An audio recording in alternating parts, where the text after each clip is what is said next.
তুলা রাশির জাতক জাতিকাদের সেপ্টেম্বর মাসের মাসিক রাশিফল নিয়ে বিস্তারিত আলোচনা করব তুলা রাশির জাতক জাতিকাদের এই সেপ্টেম্বর মাস স্বাস্থ্য, অর্থ, শিক্ষা, প্রেম, চাকরি, ব্যবসা কি অবস্থায় থাকবে বিস্তারিত আমি বোঝানোর চেষ্টা করব। সঙ্গে থাকার অনুরোধ রইল। শেষ পর্যন্ত সঙ্গে থাকলে অনেক কিছু জানতে পারবেন এবং আরও ভালো এই মাসটা কাটানোর জন্য কি টিপস ব্যবহার করবেন সেটাও কিন্তু শেষে বলে দেব। তাই অনুরোধ করব, স্কিপ করবেন না, সম্পূর্ণ আলোচনা শুনুন বা দেখুন, আপনারই ভালো হবে। কারণ এই আলোচনা আপনাদের অ্যালার্ট করার জন্যই বলা হয়।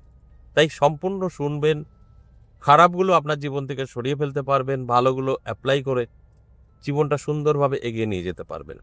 এই উদ্দেশ্যে এই আলোচনা। মাসিক রাশিফল, দৈনিক রাশিফল, সাপ্তাহিক রাশিফল, এই আলোচনাগুলো করা হয় আপনাদেরই অ্যালার্ট করার জন্য এবং গ্রহের গোচরের উপরে নির্ভর করে। তাই এই সেপ্টেম্বর মাস গ্রহ কি বলছে, তাদের অবস্থান কোথায় থাকবে, সবটাই আমি আলোচনার মাধ্যমে বোঝানোর চেষ্টা করব।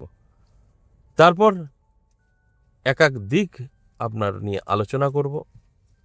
সম্পূর্ণ আলোচনা শোনার পর আপনারা আপনাদের জীবনে অ্যাপ্লাই করবেন।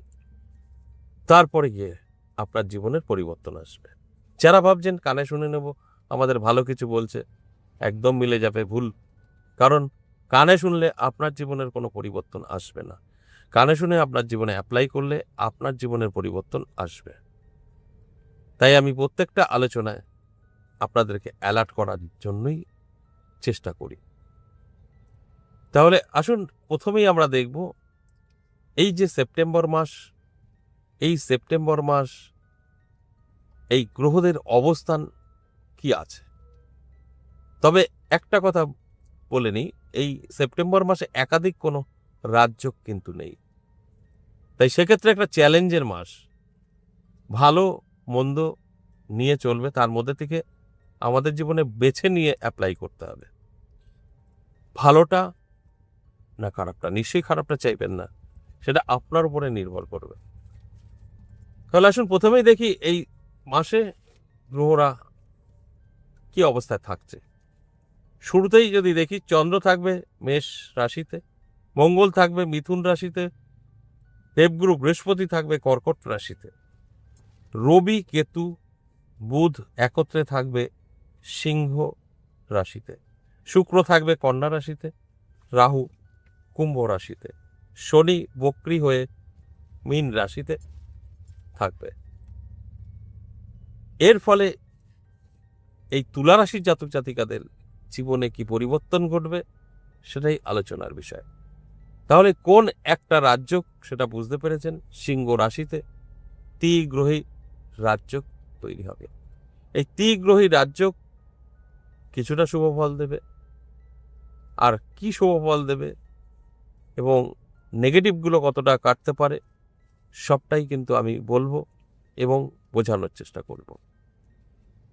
আর এই আলোচনা আপনারা শুনে বুঝে যদি সঠিকভাবে আপনার জীবনে অ্যাপ্লাই করেন, তাহলে আমি ভালো বলি বা খারাপ, সবটাই কিন্তু ভালো করে নিতে পারবেন। কারণ খারাপগুলো অবশ্যই সম্ভব আমাদের জীবন থেকে সরানো।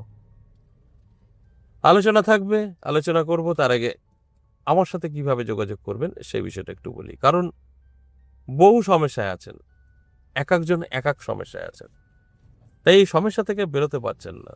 বহু জায়গায় গিয়েও হয়তো সঠিকভাবে আপনার প্রতিবিধান করতে পারেননি, তাই আপনি এখনো রিলিফ পাননি। তাই আমি সবসময় বলি, একবার হলেও আমার সাথে সাক্ষাৎ করতে পারেন। আমাকে কোথায় পাবেন? আমাকে পাবেন আমার নিজের মন্দির 10 মহাবিদ্যা কালীবাড়ি। এখানে প্রত্যেকটা সপ্তাহে আমি 3 দিন করে থাকছি, সোমবার, মঙ্গলবার, বুধবার। তারাপীঠ থাকছি ইংরাজি মাসের শুরু এবং শেষ শনিবার। রবিবার করে থাকছি দমদম আর শিলিগুড়িও আছি। এই যে চেম্বারগুলো, এর মধ্যে যদি আপনারা আসতে পারেন, অবশ্যই আমাদের স্ক্রিনে দেওয়া নাম্বারগুলো সেভ করুন, হোয়াটসঅ্যাপ নাম্বার, কলিং নাম্বার। এই নাম্বারে আপনারা কল করুন বা হোয়াটসঅ্যাপ করুন, ভালো মন্দ জানুন, বুঝুন, তারপর নামটা লিখে দিন। আর যদি মনে হয় না এগুলো যে চেম্বার বললেন আমার আসা সম্ভব না, বহু দূরে থাকি, সেক্ষেত্রে বলবো তাহলে আপনি অনলাইনে আমার সঙ্গে সাক্ষাৎ করতে পারেন। অনলাইন বা অফলাইন দুটোতেই আপনাকে কিন্তু কল করতে হবে, বিস্তারিত জেনে বুঝে নামটা লেখাতে হবে, তবে আপনার সাথে আমার কথা হবে। আর সর্বদা আমাদের অনলাইন কিন্তু চালু থাকে, তবে অনলাইন যারা করতে চাইছেন তাদের মধ্যে দুটো দিক স্বচ্ছ থাকা প্রয়োজন। সেটা হচ্ছে বিশ্বাস এবং ধৈর্য। আপনি আজ আমার সাথে সাক্ষাৎ করার জন্য আমাদের সিস্টেম ফলো করবেন আর সাথে সাথে আপনার সঙ্গে কথা হবে তা কিন্তু নয়, একদিন দুদিন দেরি হতে পারে। যে কারণে বললাম যে ধৈর্যটা থাকতে হবে, তাহলেই আপনি আমার সাথে সাক্ষাৎ করতে পারবেন আপনার বাড়িতে বসেই, না এসে। যারা চেম্বারে আসতে পারছেন তারা তো আসবেনই, যারা আসতে পারছেন না তাদের জন্য কিন্তু চেম্বার আমাদের সর্বদা খোলা থাকে। এবং এই যে আমাদের সাথে যোগাযোগ করবেন কল করে বা হোয়াটসঅ্যাপ, সবটাই কিন্তু অফিস টাইমে করতে হবে, সকাল 10টা থেকে সন্ধ্যে 6টা। সকাল 10টা থেকে সন্ধ্যে 6টার মধ্যে আপনি কল করুন, হোয়াটসঅ্যাপ করুন, ভালো মন্দ জানুন, নামটা লিখে দিন। এবার আসুন এই তুলা রাশির জাতক জাতিকাদের বিস্তারিত আলোচনা করব।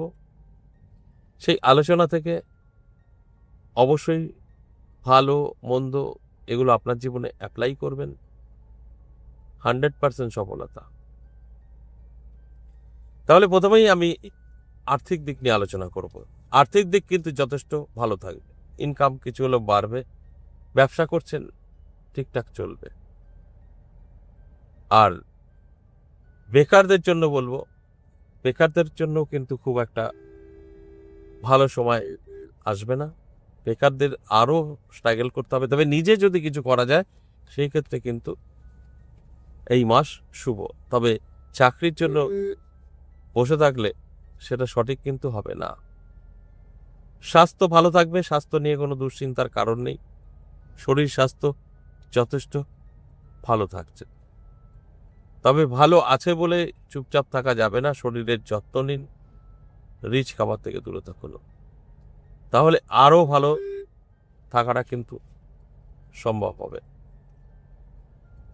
এবার বলবো যারা শিক্ষার্থী, প্রাইমারি লেভেলে যারা আছেন তাদের ক্ষেত্রে বলবো আপনার শিক্ষাক্ষেত্রে কিছুটা সমস্যা আসতে পারে, পড়াশোনায় মন বসবে না এবং নানাভাবে একটা মানসিক চাপ নিজের এবং ফ্যামিলির আসতে পারে। সেক্ষেত্রে আমি বলবো অবশ্যই এই আলোচনা শুনে বুঝে নিজেকে একটু বদলানোর চেষ্টা করুন, পড়াশোনায় একটু মন দেওয়ার চেষ্টা করুন, সেক্ষেত্রে আপনারই কিন্তু ভালো হবে। এরপর আমি বলবো রিলেশন, অর্থাৎ দাম্পত্য পারিবারিক সুখ শান্তিতে কতটা সম্পর্ক ভালো থাকবে স্বামী স্ত্রীর মধ্যে, এখানে একটা জিজ্ঞাসা চিহ্ন থেকেই যায়। এখানেও কিন্তু আপনাকে অনেক হিসাব করে চলতে হবে, কারণ আপনার উপরে নির্ভর করবে আপনার সংসারের সুখ শান্তি কতটা থাকবে। আপনি ভালো চাইলে ভালো থাকবে, আর ভালো না চাইলে ভালো থাকবে না। তাই এর সিদ্ধান্ত আপনাকে নিতে হবে। আমি শুধু বলবো অবশ্যই আপনি সচেতন হয়ে সকলের সাথে ভালো সম্পর্ক বজায় রাখার চেষ্টা করুন। এবার আসবো লাভ রিলেশনের ক্ষেত্রে। লাভ রিলেশনের ক্ষেত্রে কিন্তু সময়টা শুভ আছে, অর্থাৎ আপনারা যে কোনো সিদ্ধান্ত নিতে পারেন, বিবাহ পর্যন্ত আপনারা নিয়ে যেতে পারেন এবং যে কোনো জায়গায় যাওয়ার আছে যেতে পারেন। সময়টা কিন্তু ভালো। এই ভালো সময় সব সময় আমি বলি ভালো কাজে ব্যস্ত থাকুন, সেখান থেকে বেনিফিট আপনাকে অবশ্যই দেবে। আর যদি মনে হয় না আমি নিজের মতো করে চলবো, তাহলে কিন্তু সমস্যা বাড়বে, সেটা যে কোনো ক্ষেত্রেই হোক না গেল। এবার আরও ভালো থাকতে এই সেপ্টেম্বর মাস কি করবেন সেই টিপস বলেছিলাম, সেই টিপসটা এখন আপনাদেরকে বলবো, ভালো করে শুনুন, তারপর এই টিপসটা ফলো করুন, তাহলে আরও ভালো থাকতে পারবেন। কারণ এই সেপ্টেম্বর মাস একাধিক রাজযোগ নেই তো, তাই কিছু টোটকা আপনার যদি প্রয়োগ করেন সেক্ষেত্রে কিন্তু একটা গুড রেজাল্ট আসতে পারে। কি করবেন? অবশ্যই গুড় দিয়ে পায়েস বানাবেন, গুড়ের পায়েস।